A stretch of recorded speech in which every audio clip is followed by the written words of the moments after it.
even watch back. Giving players all the props or put them on blast. We don't give no hot takes, only talk facts. We're giving all our devotion, riding high on this wave of emotion. Going all out, yeah, cause this is our time. No, ain't no stopping us till we reach the finish line. All in, we came here to win. We're gonna give everything. S-I-C-K on the run. S-I-C-K, sick, sick. On fire, we're ready to fight. We'll bring the house down tonight. S-I-C-K on the run. S-I-C-K, sick, sick.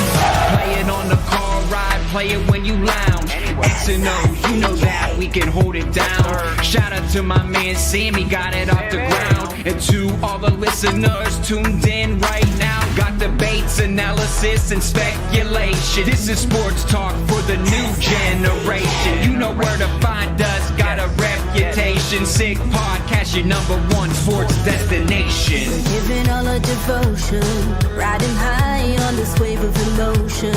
Going all out, yeah, cause this is our time. No, ain't no stopping us till we reach the finish line. All in, we came here to win. We're gonna give everything. S-I-C-K on the run. S-I-C-K, sick, sick. On fire, we're ready to fight. We'll bring the house down tonight. S-I-C-K on the run. S-I-C-K, sick, sick. S-I-C-K is the sickest podcast. Tune in for the audio, or you can even watch back. Giving players all the props or put them on blast. We don't give no hot takes, only talk back. S-I-C-K, S-I-C-K, S-I-C-K, S-I-C-K, S-I-C-K, S-I-C-K, S-I-C-K.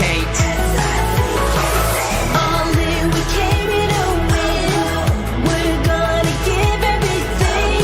S-I-C-K on the run. S-I-C-K, sick, sick. S-I-C-K, it's the sickest podcast. Tune in for the audio, or you can even watch back. Giving players all the props or put them on blast. We don't give no hot takes, only talk facts. We're giving all our devotion, riding high on this wave of emotion. Going all out, yeah, cause this is our time. No, ain't no stopping us till we reach the finish line. All in, we came here to win. We're gonna give everything. S-I-C-K on the run. S-I-C-K, sick, sick. On fire, we're ready to fight. We'll bring the house down tonight. S-I-C-K on the run. S-I-C-K, sick, sick. Play it on the car ride, play it when you lounge. X and O, you know that we can hold it down. Shout out to my man Sammy, got it off the ground. And to all the listeners tuned in right now, got debates, analysis, and speculation. This is sports talk for the new generation. You know where to find us, got a reputation. Sick Podcast, your #1 sports destination. We're giving all our devotion, riding high on this wave of emotion. Going all out, yeah, cause this is our time. No, ain't no stopping us till we reach the finish line. All in, we came here to win. We're gonna give everything. S-I-C-K on the run. S-I-C-K, sick, sick. On fire, we're ready to fight. We'll bring the house down tonight. S-I-C-K on the run. S-I-C-K, sick, sick. S-I-C-K, it's the sickest podcast. Tune in for the audio, or you can even watch back. Giving players all the props or put them on blast. We don't give no hot takes, only talk back. S-I-C-K, S-I-C-K, S-I-C-K, S-I-C-K, S-I-C-K,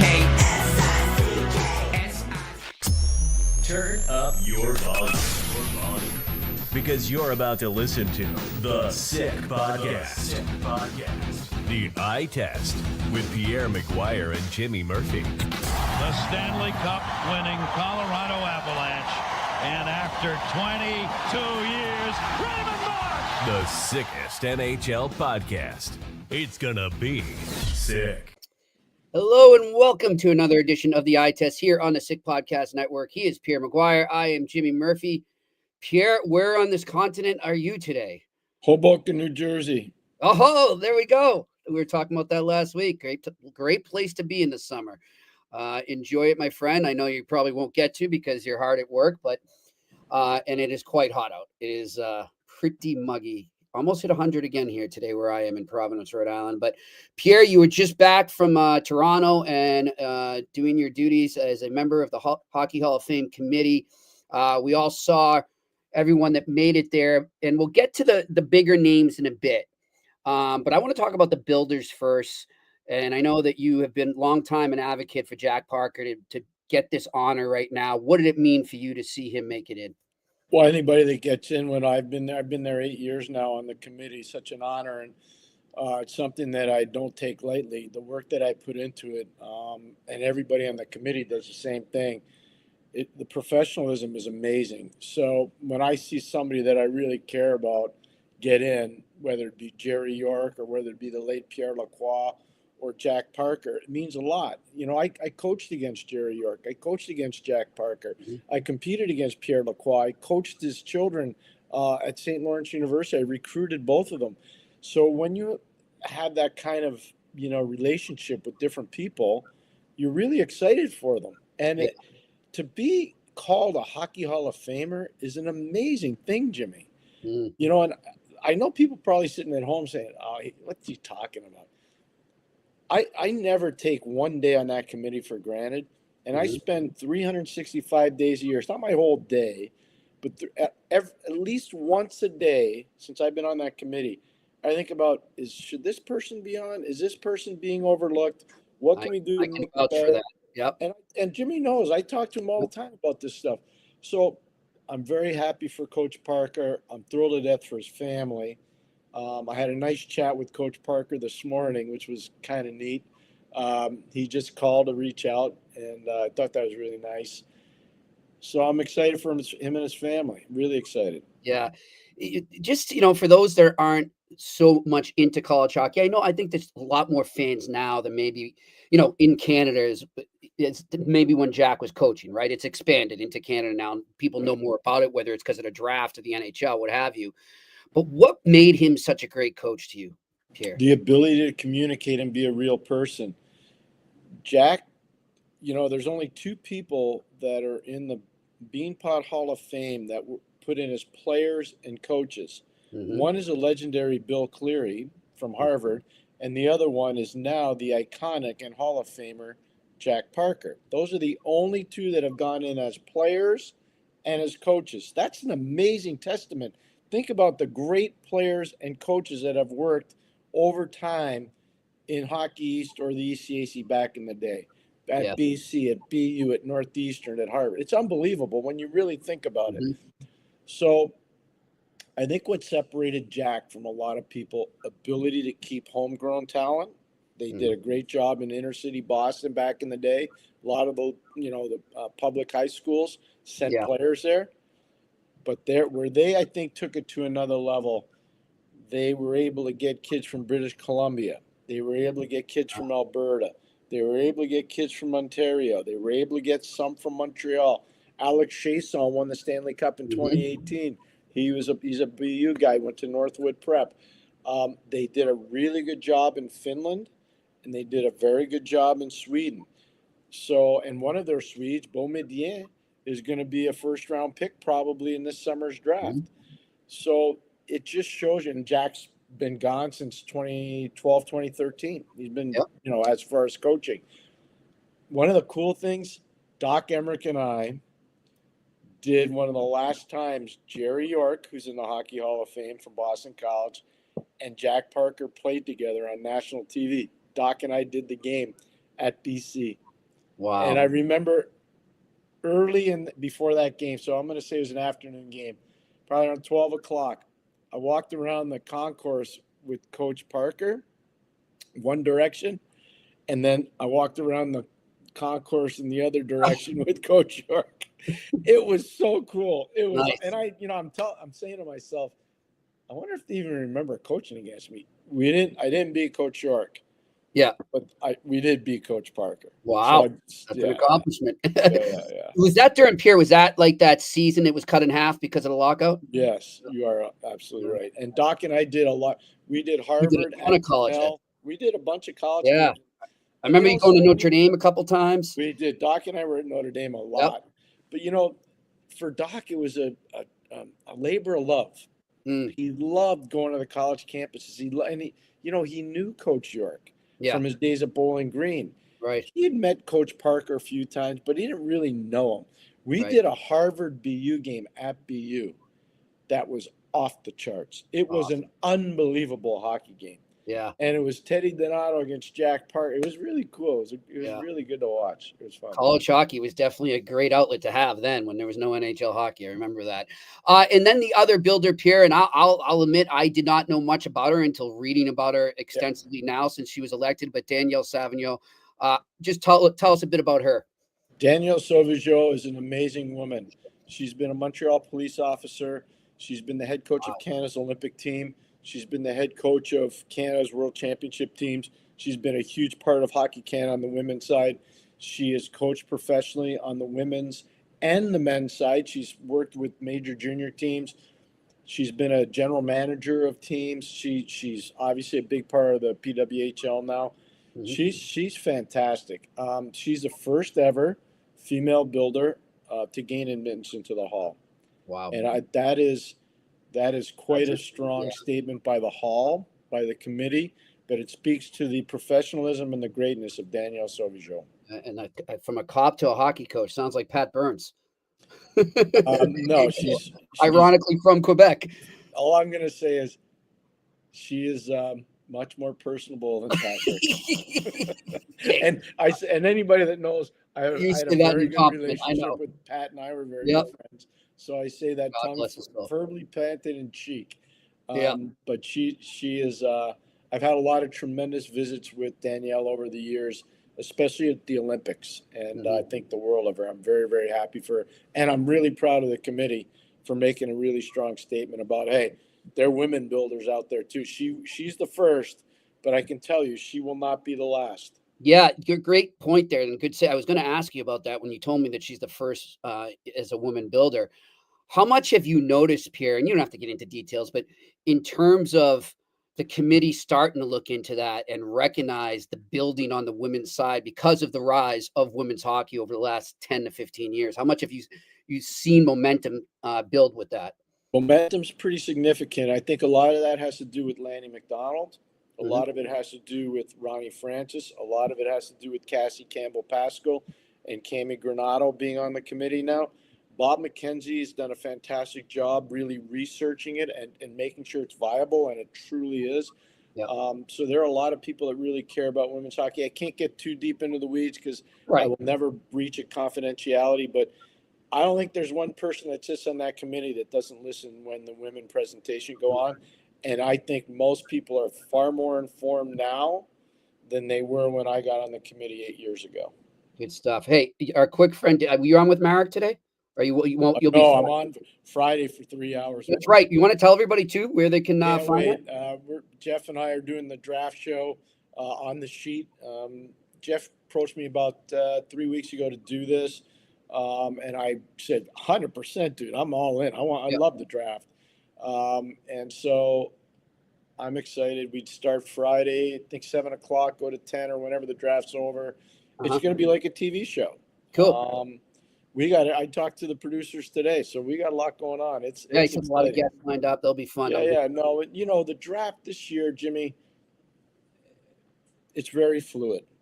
That is the word right there. I can tell you, like, I won't show you all my notes, but I got a lot of stuff done. I've been spending a lot of time working at it. Yeah. Whether I'm breaking down tape, making calls, watching guys that I haven't seen a lot of, whatever I'm doing. But I can tell you right now, if Matthew Schaefer doesn't go first to the Islanders, that's going to throw things off kilter. Oh, my gosh. But Michael Meese is a really good player. I'll be shocked if he doesn't go to San Jose, but I don't know that. A lot of people think James Higgins is going to go third. I don't think he is. You know, where's Porter Martone going to go? Big strap and power forward that needs to work on his skating. What's Anton Frodel going to do? Now, I can tell you, he plays in Djurgården, he plays against the big guys. You know, they're not in the SHL. They're in the Allsvenska. They're a league below. Yep. But I can tell you right now, he's going to be a great winger in the NHL. I don't know if he's going to be an elite center. I don't think he can be. So, you know what I mean? So that's going to be in the beauty in the eye of the beholder. I think one of the big climbers could be Caleb Desnoyers. We've talked about him before. Yes. I've known him since he was a little tiny guy. He's not much bigger, but he's really an effective, efficient player, plays for Moncton. And, you know, where's Jackson Smith going to go? Jackson Smith's a kid that's going to leave Tri-City, go play at Penn State, and he's a big strapping defenseman. I think he's the second best defenseman in this draft. What number is he going to go at? Right. You know, there's this need for I think everybody saw Florida and like, so they have Aaron Ekblad, they have Seth Jones, Gus Forsling. you know, they have Gustav Forsling. Yep. You know, you start looking at all the guys.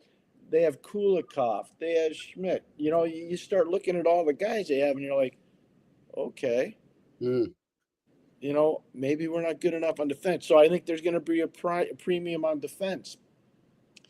But I think this draft's all over. We saw a trade today. Yep. Evander Kane. Evander Kane on goes to Vancouver Canucks. for a 4th-round pick. And people in Edmonton are like, what? Why'd we do that? And then they say, oh, I get it. Now we got to sign Bouchard. Yeah, they're clearing space. They're clearing out space. Go ahead. I would think Arvidsson might be on. That's just my thought. I think Arvidsson. Wait a second. Right? Arvidsson shouldn't be there in the first place. I knew you. That's why I said it. I knew you were going to say that. And the irony of that, Pierre, that a year later, he's already reportedly on the trade block. I mean, he and Skinner shouldn't have never been there. Yeah. I'm sorry. And you pull the tape up sometimes. Yep. No. I don't get mad at a lot of stuff, but I get mad when guys make silly mistakes like that. Yeah. That was so obvious. And I didn't see one guy write about that. I know it was broadcast on our thing the day it happened. And now they're saying that was so silly. It was so silly. And the term I used was redundant. I'm like, what are they doing? Yeah. I didn't get from Vancouver's side, Pierre. And look, I'm going to be the first to say, hey, I'm a man who's had a zillion second chances, and I appreciate it, every one of them, and I try to improve as my life goes on. Evander Kane's had a lot of chances, and what happened in the playoffs, he seemed to have finally found it. And like, you know, we talked about how great he was in the early games of that series, but then as that series went on in the Stanley Cup final, he just snapped and he just lost his discipline. And I look at that now, and I'm looking at Vancouver, a team who reportedly had a lot of dressing room issues. Is Evander Kane the guy you want there? Or maybe are they looking at it here? And this is where I kind of see it on a positive way, is he's in a contract here. He must know that people are questioning him right now. And this could be a great motivation year for him. And he just tries to get one last good contract. I don't know. I couldn't see what the attraction. I get the size. I get all that. You pointed out to me off air, the Vancouver connection with the Giants there. But on the ice and in the dressing room, is he what the Vancouver Canucks need right now? I'm not letting you read the internet for 2 more days. Okay. Because everything you just said to me is off the internet. No, that's everything that came in my brain when I saw the trade go down. You didn't say the number one important thing. He's been traded from Buffalo to Winnipeg. One of the players that was in that trade plays defense for the Vancouver Canucks. Do you want to look it up?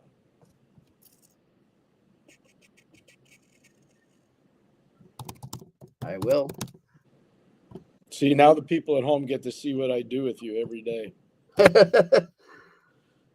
He is a former first-round pick of the Buffalo Sabres. Tyler Myers. You think that Vancouver didn't make that deal without talking to Tyler Myers? Good point. Did you read that anywhere else? No. But that's why I just asked you the question. I wasn't saying whether my thoughts were wrong or right. I was asking. A lot of your thoughts are really good. I just think this is what one of your thoughts didn't exist. Yes. Tyler Myers. Great connection there. That's a great connection there. And by the way, I've always been a fan of him. Always Tyler like Myers? Yeah, I got a Off lot the of time charts. for him. I'm just telling you right now, He's like a great teammate. one of the best teammates. And also, I should have said this to you, and I didn't, and this is on me. They were World Junior teammates in Ottawa. Tyler Myers initially made the team. Evander didn't. And that's that legendary story I told you where the great Pat Quinn, I got mad on TV and said, this is a bunch of malarkey. That kid should be on the team. And I kind of said it in a demonstrative way. And Pat comes up behind me at the Westin Hotel and slaps down on my shoulder and grabs me and pulls me aside. And I thought I was going to get it right in the teeth, right in the fake teeth. I thought I was going to get it. And he said, okay, I heard you. Enough. He's on the team. And he said, you better be right. You better be right. So let's stick on it. It was really interesting. I'm going to tell you another thing that happened. So it was interesting that this trade happened this morning, Pierre, because I was texting with, I don't want to say the person's name on air. I'll tell you later. Don't. Yeah, mutual friend. And anyways, we're just talking about different trade scenarios, and the name of Thatcher Demko came up. You know, do you see him getting moved, whatever? And then when we said, okay, if he was to get moved, would they ever move him to Edmonton? And now we've had this long traditional belief, right? The teams don't trade within the division. You're not going to trade to a bitter rival, right? And then we wake up and there's a trade between Vancouver and Edmonton. Have you noticed, Pierre, and I didn't bring this up with you before, but I'm bringing it up now. Are you starting to notice that the whole rivalry thing and it's taboo to trade within division is just really disappearing in the NHL? In some instances, yes. Yeah. But with the managers that are proactive and are really informed, they're still Hesitate. Yeah. hesitate. Hey, what's the best way to do this? Edmonton is going to get better because they're going to be able to sign guys, and they'll open up enough cap space. So they'll get guys signed.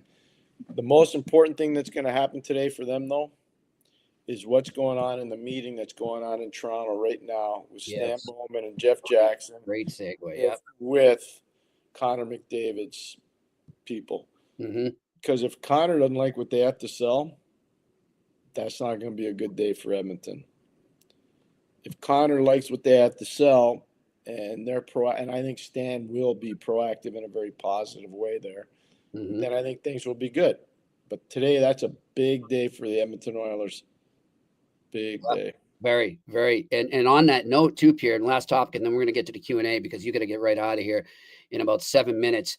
But I wanted to ask you another topic kind of connected to that. It's been a lot of chatter around, I've heard Elliot Friedman bring it up a couple times. Will some of these big superstars, when they hit free agency, will they take shorter deals? You know, let's say McDavid, for an example, right? Would he say, okay, I'll sign for 2 to 3, maybe 4 years to see if you really prove that you want to win the cup and you really prove to me that you're trying to make this team better with your moves. And then they give themselves an out later on. Do you see that happening, or do you see the players just saying, forget that, I want to just take the money? Some guys will do that. Some guys won't. A good portion won't. A good portion won't bet on themselves, and I don't blame them. It's too big. You could get hurt, and then that's it. What I'm saying. Look, I get it. We have guaranteed contracts in our league, unlike the NFL. But if you're really smart about it, you got maybe 7 to 12 years. Yeah, that's what you got. So if you're saying I'm going to bet them, unless you're one of those guys that's really up there, you take the term. Yeah, every single time, because there's a lot that. See, this is what nobody wants to talk about. That there's a lot that goes into the term. There's pension stuff. There's medical stuff. There's a lot of stuff that's people don't want to talk about. Well, but it's important after life, after hockey life stuff. It's very important. I talked to somebody yesterday at the Hall of Fame. Very prominent person, extremely prominent person, and I basically said to them, "Hey, here's the deal. They were asking me about college coaches, why college coaches won't leave to turn pro. And it's pretty simple. Their TIA-CREF is way better than what anybody has, number one. Yep. Number two, their health benefits are off the charts good. And number three, they get to stay in their own home for as long as they want. Yeah. They can raise their family in a place where they're not moving every 2 or 3 years. Yep. And you try to explain that to a guy that's been in the NHL for a long time, and they're like, what? What are you talking about? But Mhm. that's the mentality. Yeah. But I would tell you, players now.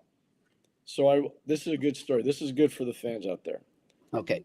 So in 1972-73, there were 43 players from college hockey that played in the NHL. Okay, 43 in the whole league. Hmm. Today, there are 300. Amazing. So the mindset's going to change. Yep. Yep. Totally with you on that.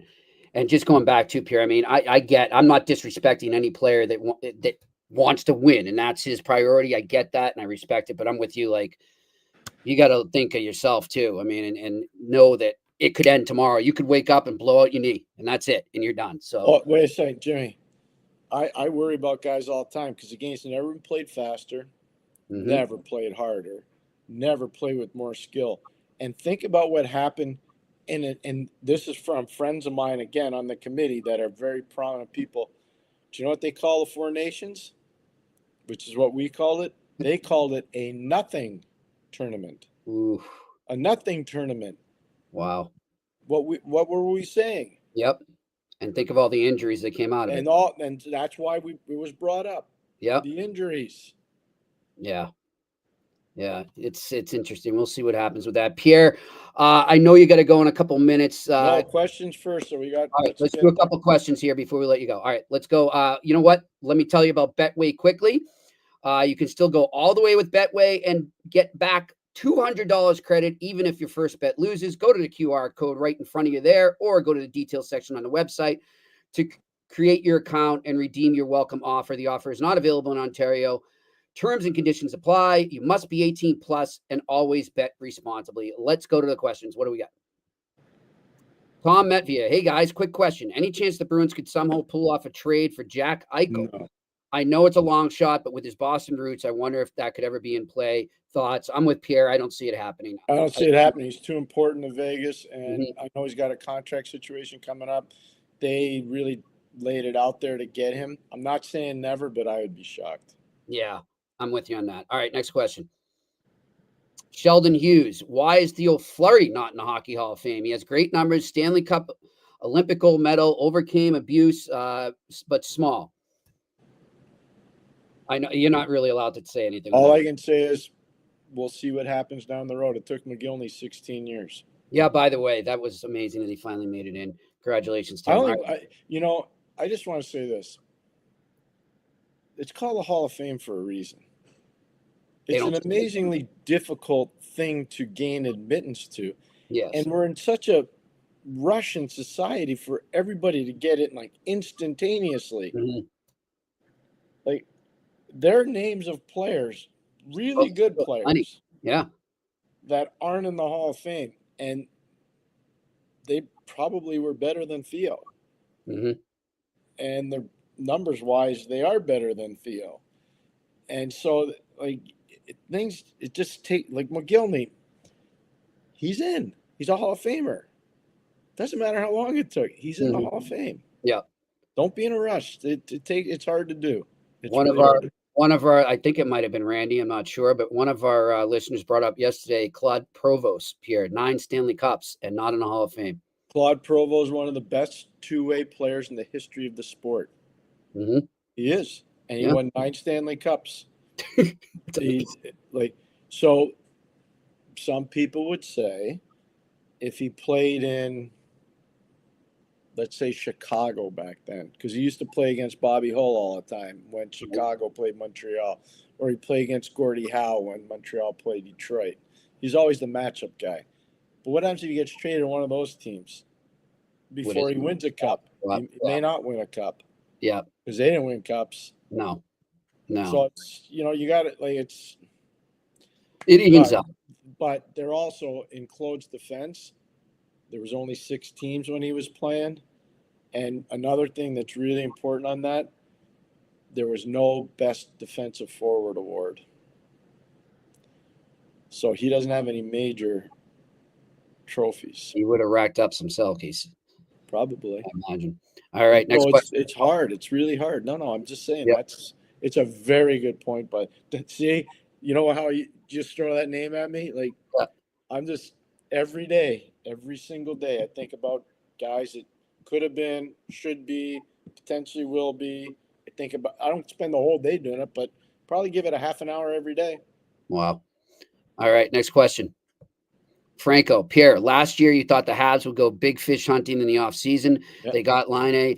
Would you be disappointed if they don't make a splash this offseason to improve their top six? I would be, because now the light's never been greener for them to take the next Yeah. step. And they see where their division is. They see where Ottawa is. They see where Toronto still is. They see the potential for Buffalo. They see where Detroit is. They see where Tampa is. They see where Florida obviously is. Their division's not easy. I think they're looking at Boston as well, even though I don't know where Boston's going to fit in the whole thing. So I would be very surprised if they didn't do something exceptional. I know that they have the 15th and 16th pick overall. They've got a wealth of young prospects filtering through their organization. So there's a lot that I could see potentially happening there. All right, next question. Juice, Pierre, your thoughts on Abbotsford winning the Calder Cup? I congratulated, as did our whole committee, somebody that's on the committee that helped run that team, and that's Cami Granado. Was so happy for Cami and her group. Obviously, some awesome pictures coming out of their flight back from Carolina back to British Columbia. I thought Seelofts was fantastic, fantastic in that series. I watched a good number of the games, actually. So, no, I'm happy for them. I feel bad for the guys in Charlotte. Brett Chorsky and my son were teammates at Colgate and really good friends. He got signed as a free agent out of college and did some really good things over there. Sordiff is really a good player. There's a lot of good players on both those teams. So I enjoyed watching it, but I'm really happy for Abbotsford. All right, next question.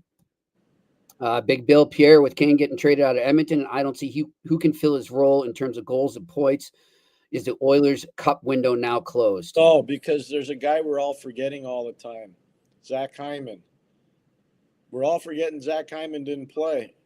No. Zach Hyman would have been a really important player for them. I know that I don't think Kane can score like Hyman, because I don't think Kane had the same chemistry with McDavid.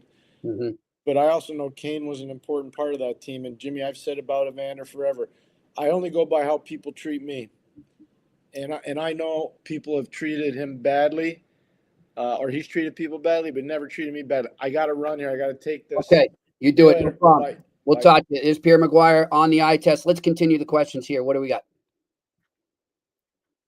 All right, Juice.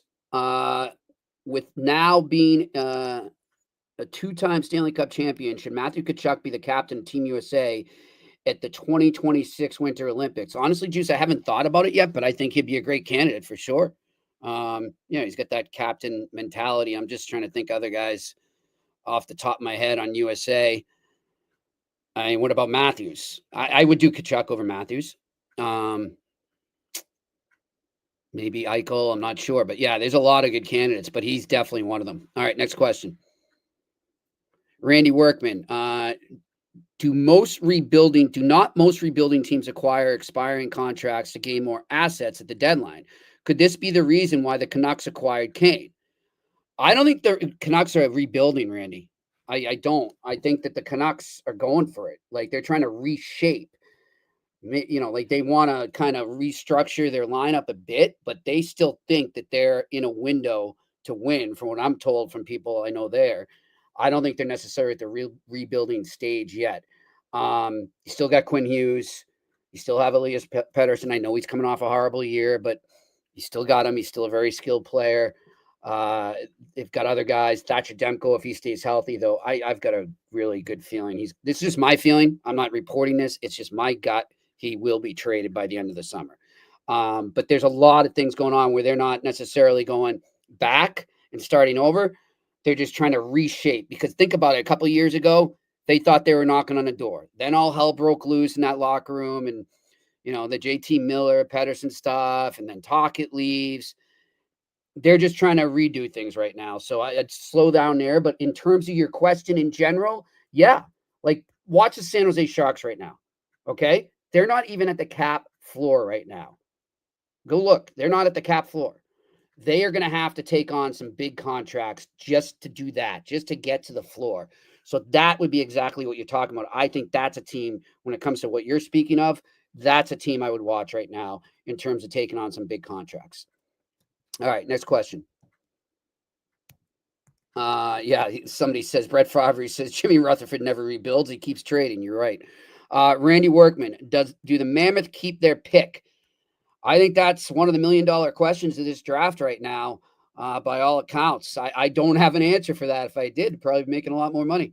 I think it's very much in play. I think a team I would maybe look at as a trade partner with them, just based on them now getting the 12th pick from the Rangers, is the Pittsburgh Penguins. I could see something going on there, but we'll see. All right, next question. Mike, do you think Jason Robinson would be a good fit on the Habs? Big winger who probably does not play big, but just curious what you both think. I can't speak for Pierre. I do think he would be a good fit. I like that. And it was somebody today, I'm not sure who it was, if it was Friedman or LeBron, one of the big guys there, was talking about that and saying how Dallas and Montreal kind of seem like a good fit as far as Robinson goes, right? Dallas would like some picks in the first round. And Robinson kind of goes with, a line driving type winger that they could bring to Montreal. So, yeah, I think that's something to keep an eye on. All right, next question. Big Bill. Pierre, with it being a buyer, well, Pierre won't answer, but I will. Pierre, with it being a buyer's trade market with high asking prices, do you see smarter teams waiting until November, December to make any moves, since teams will know during that time if they are contenders? I think we'll see both. I'm actually going to start transcribing and writing a story. I talked to some GMs and agents for RG Media, kind of just exactly about that, what their feel is, what their gut is on where this trade market goes, because it's not the strongest free agent class. And the general consensus, without giving away my whole story, is that we'll see both. I won't get into details. You'll have to read it because I don't want to get my boss mad or my editor mad, but you'll get what I'm saying after I write that and you read it tomorrow. And we can talk. We'll definitely talk about it if you want to bring it back up after it gets published. All right, next question. Juice, do you guys view Trevor Zegras more as a winger than a center? Yes, 100%, but I don't think the Flyers do. I think the Flyers are very much going to try and make him a center. Well, not make him. He's originally a center, but I think they're going to try and keep him in the center slot and see how it goes. All right, next question. Perlo Wisdom, is there any fire to Hughes going to play with his brother in New Jersey? I think that's something that could happen for sure. Like, I really, really do.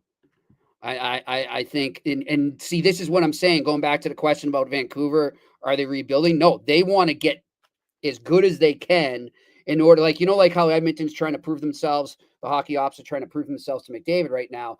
I think the hockey ops in Vancouver are trying to prove themselves to Quinn Hughes so they can keep him, because I think they know that if they don't get their act together right now and prove that he can constantly be on a winning team, that he's out. And I think that is his number one destination if he was to leave.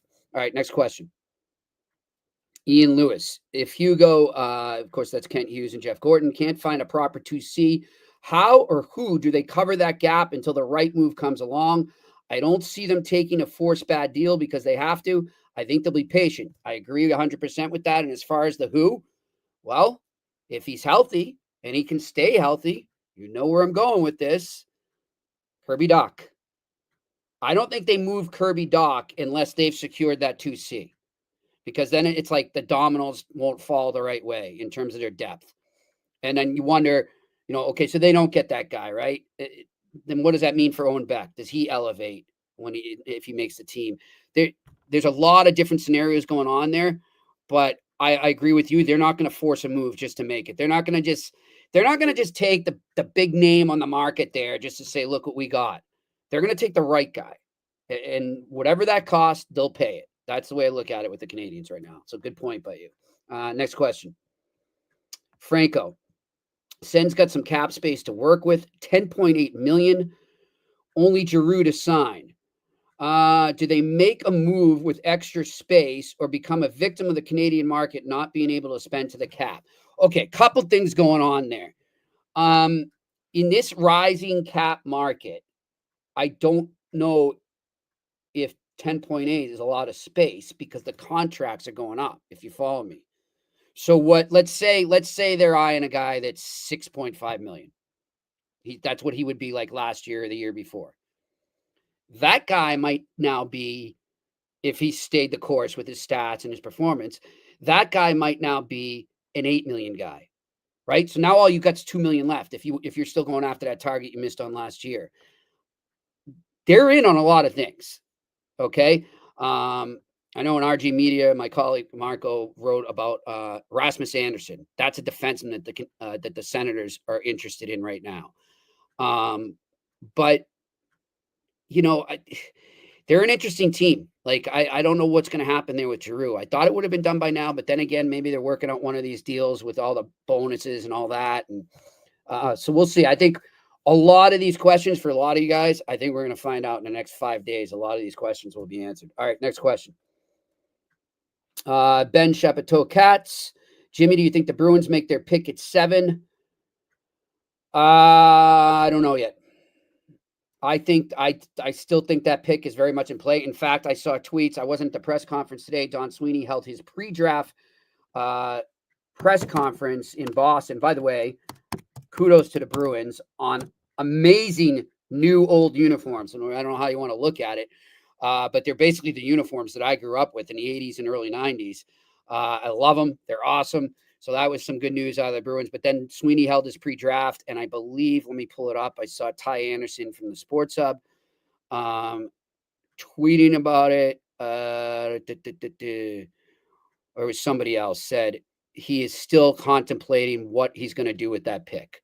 So it's still very much up in the air. What do we got here? Oh, that's it. We are all done. You guys will let me off the hook early today. I'll take that.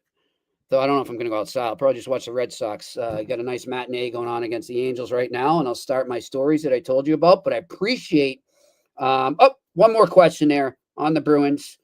And Big Bill, I see you asking if I'm going to the draft in LA. I am not. I'll be working remotely. But I'm on social at Murphy's Law 74. If you want to trade, just react to it, and I'll tweet right back at you.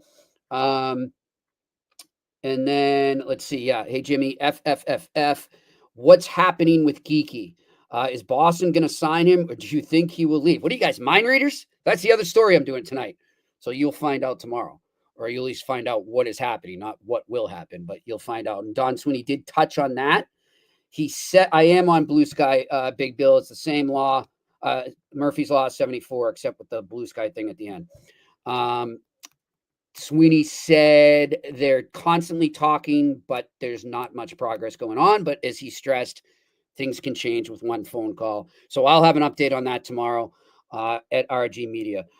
Thanks to everyone for joining us. Thanks to Pierre. I know he's a busy man. I think tomorrow we will have him the whole show. We are also going to have longtime NHL executive Randy Sexton joining us tomorrow on the eye test. Looking forward to having him on.